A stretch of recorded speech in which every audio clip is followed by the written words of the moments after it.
Good morning student.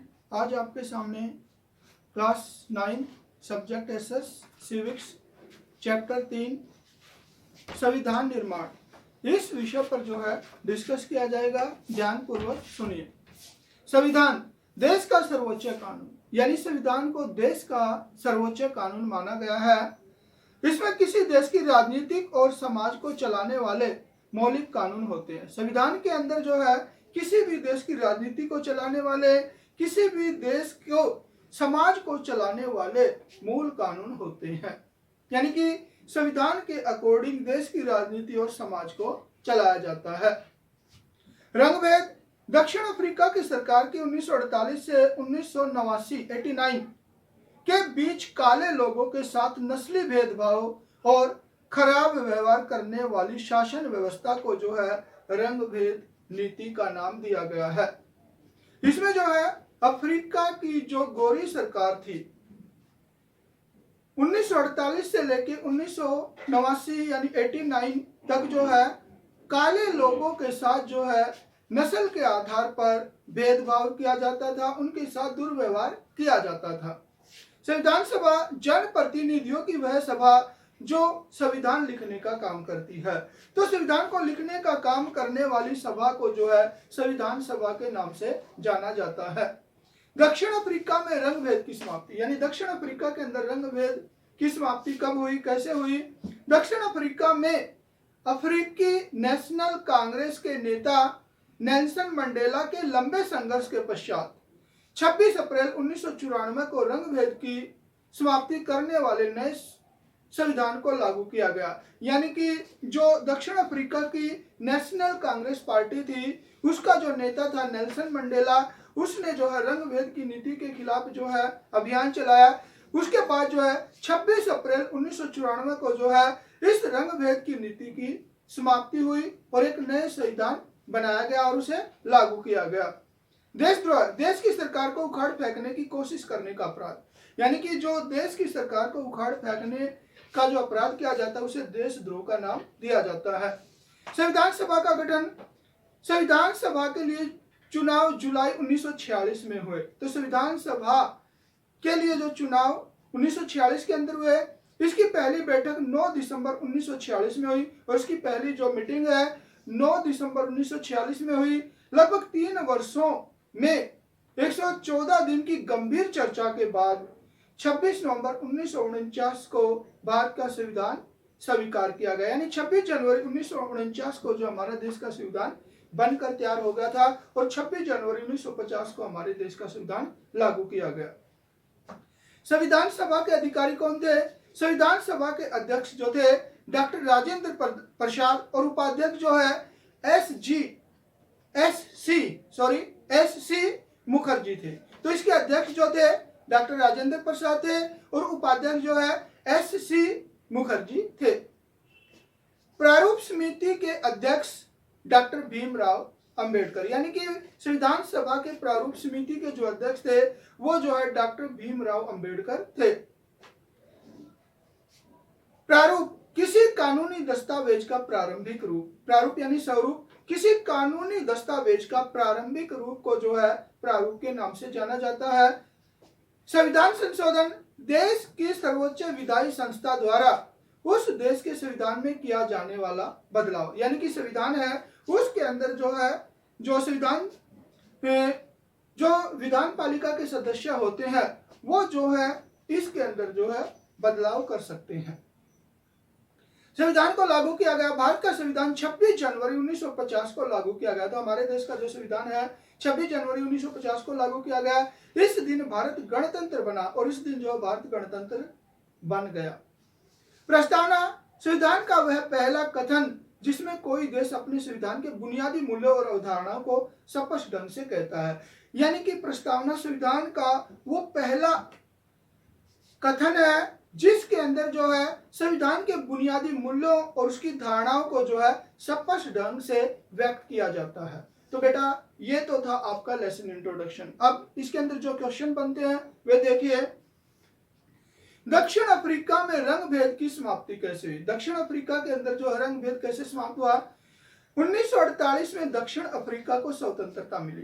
तो जैसे हमारे देश को 1947 में स्वतंत्रता मिली, इसी तरह जो है दक्षिण अफ्रीका भी जो है 1948 के अंदर आजाद हुआ। लेकिन दक्षिण अफ्रीका में सरकारी संस्थाओं पर ब्रिटिश मूल के गोरे लोगों का ही नियंत्रण रहा।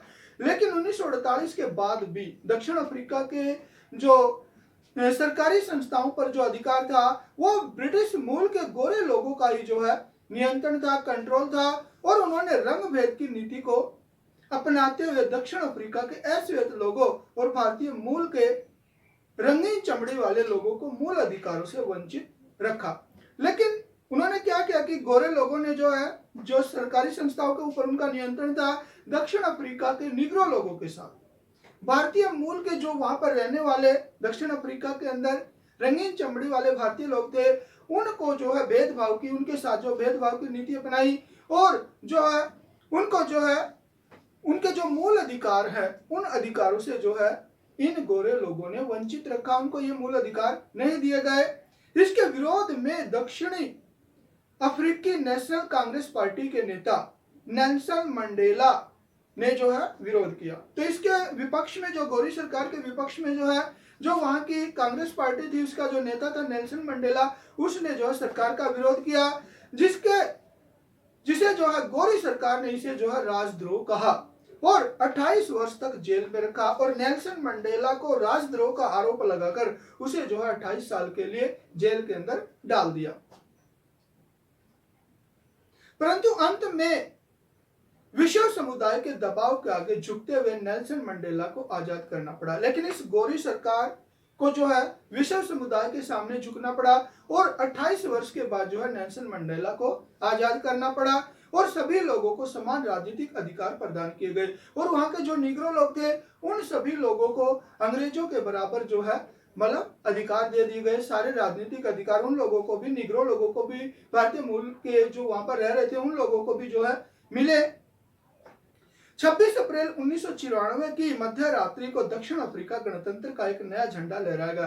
तो 26 अप्रैल 1994 को जो है मध्य रात्रि को जो है अफ्रीका को गणतंत्र बना दिया गया और उसका एक अलग नया झंडा तैयार हो गया और यह दुनिया का एक नया लोकतांत्रिक देश बन गया। और ये जो है वर्ल्ड के मानचित्र पर जो है दक्षिण अफ्रीका एक नया लोकतांत्रिक देश उभर कर सामने आया।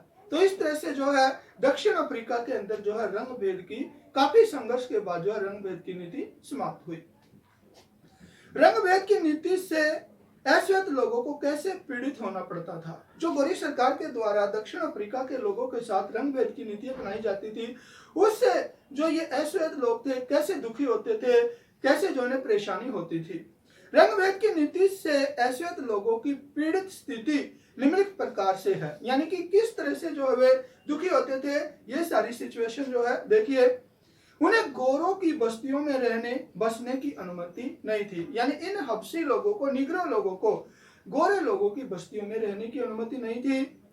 और इसके साथ साथ न वे उनके साथ रह सकते थे। रेलों, बसों, होटलों, पुस्तकालयों, अस्पतालों में गोरों और अश्वेतों के लिए अलग अलग व्यवस्थाएं थी। रेलों के अंदर भी, बसों के अंदर भी, पुस्तकालयों के अंदर भी, अस्पतालों के अंदर भी गोरों के लिए अलग व्यवस्था होती थी, कालों के लिए अलग व्यवस्था होती थी, जिससे इन निग्रो लोगों को परेशानी होती थी, तकलीफ होती थी।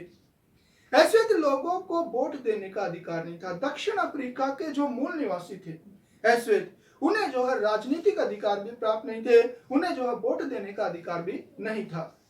अश्वेत लोगों को गिरजाघरों में जाने की अनुमति नहीं थी। पूजा के लिए इन अश्वेत लोगों को जो है गिरजाघरों में भी जाने की अनुमति नहीं थी। इस तरह से जो है अश्वेत लोग जो है पीड़ित थे, दुखी थे।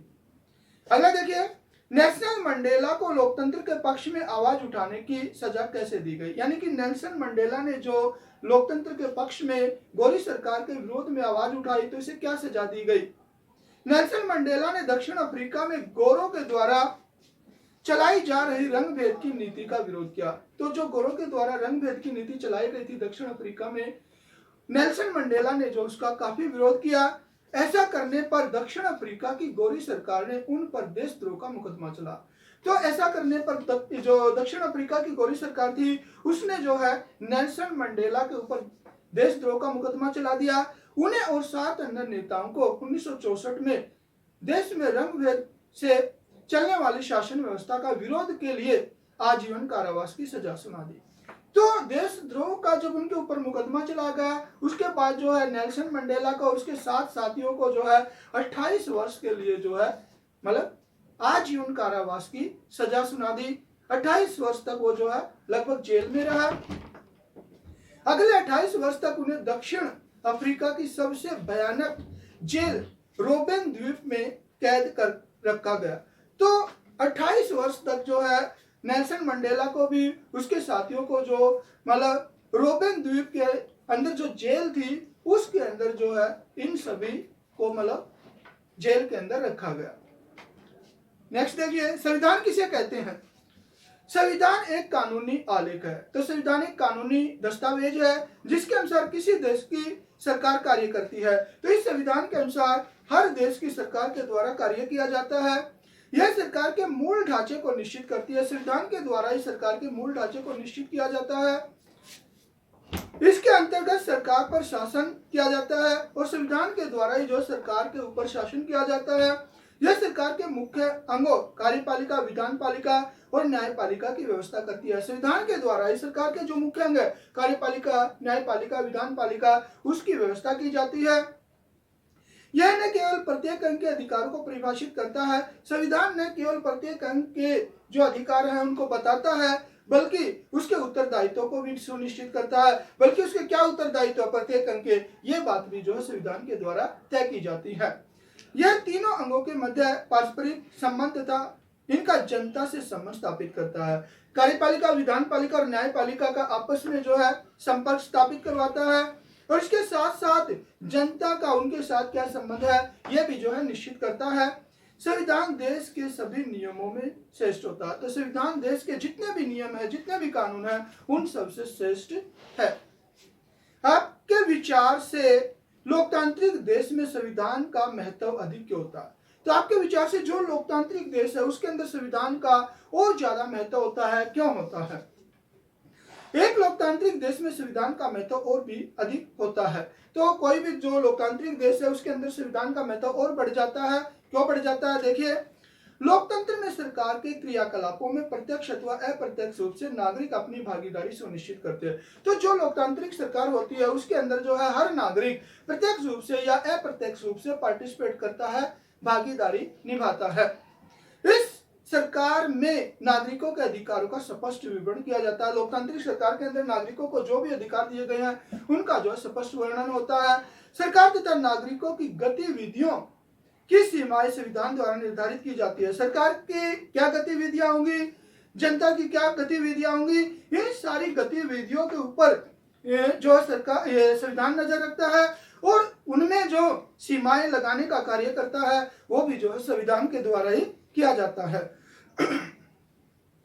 संविधान द्वारा संविधान कार्यपालिका की शक्तियों पर नियंत्रण रखता है। इसके साथ साथ संविधान के द्वारा कार्यपालिका की शक्तियों पर नियंत्रण रखा जाता है ताकि लोकतांत्रिक सिद्धांतों के विरुद्ध न जा सके, ताकि कार्यपालिका जो है कोई गलत कार्य न कर सके और लोकतांत्रिक सिद्धांतों के विरुद्ध न जा सके। अगर वो लोकतांत्रिक सिद्धांतों के विरुद्ध जाता है तो उसके विरुद्ध जो है कानूनी कार्रवाई की जा सकती है। नेक्स्ट देखिए, हमारे नेताओं ने भारतीय संविधान लागू करने के लिए 26 जनवरी 1950 की तिथि क्यों निश्चित की? यानी कि कहने का मतलब यह है कि हमारे देश के नेताओं ने जो संविधान लागू किया गया था वो 26 जनवरी 1950 को ही लागू क्यों किया गया? कांग्रेस ने 1929 ईस्वी में लाहौर अधिवेशन में पूर्ण स्वराज्य की मांग का प्रस्ताव पारित किया। तो हमारे देश की जो कांग्रेस पार्टी है उन्होंने जो है 1929 के अंदर लाहौर अधिवेशन हुआ था, उस लाहौर अधिवेशन के अंदर पूर्ण स्वतंत्रता का प्रस्ताव पारित किया था तथा 26 जनवरी 1930 को देश भर में स्वतंत्रता दिवस के रूप में मनाने का आह्वान किया और पूरे देश के अंदर जो है 26 जनवरी 1930 को जो है मतलब स्वतंत्रता दिवस मनाया जाएगा। इसके बाद से प्रतिवर्ष यह दिन स्वतंत्रता दिवस के रूप में मनाया जाने लगा। इसके पश्चात से हर 26 जनवरी का दिन जो है स्वतंत्रता दिवस के रूप में मनाया जाने लगा। यही कारण है कि देश के नेताओं ने भारतीय संविधान लागू करने के लिए 26 जनवरी 1950 की तिथि निश्चित की। तो यही रीजन है हमारे देश के नेताओं ने जो है मतलब संविधान को लागू करने के लिए 26 जनवरी 1950 की तिथि को निश्चित किया गया। भारतीय संविधान को मौलिक कानूनी दस्तावेज क्यों कहा जाता है? संविधान एक मौलिक कानूनी दस्तावेज है। तो हमारे देश का जो संविधान है वो एक मौलिक कानून दस्तावेज है जिसके अनुसार देश की सरकार काम करती है, और इस कानूनी दस्तावेज के अनुसार ही हमारे देश की सरकार काम करती है। देश का कोई भी नियम या कानून इन कानूनों की भावना के विरुद्ध नहीं बनाया जा सकता। देश के अंदर जो भी कानून बनाया जाता है, जो भी नियम बनाया जाता है, तो संविधान के विरुद्ध नहीं बनाया जा सकता। इसलिए भारतीय संविधान को मौलिक कानूनी दस्तावेज कहा जाता है। इसलिए हमारे संविधान जो है इन कानूनों से भी बढ़कर है, इसलिए हमारे संविधान को जो है मौलिक कानूनी दस्तावेज की संज्ञा दी गई है। तो प्रिय बच्चों, आज आपके सामने जो है लेसन 3 सिविक्स के अंदर संविधान निर्माण के विषय पर जो है आपको लेसन इंट्रोडक्शन समझा दिया है। इसके साथ साथ जो है 6 क्वेश्चन आपको समझा दिए गए हैं। ये क्वेश्चन जो आप सभी बच्चों ने अच्छी तरह से याद करने हैं और कॉपी में भी लिखने हैं। धन्यवाद।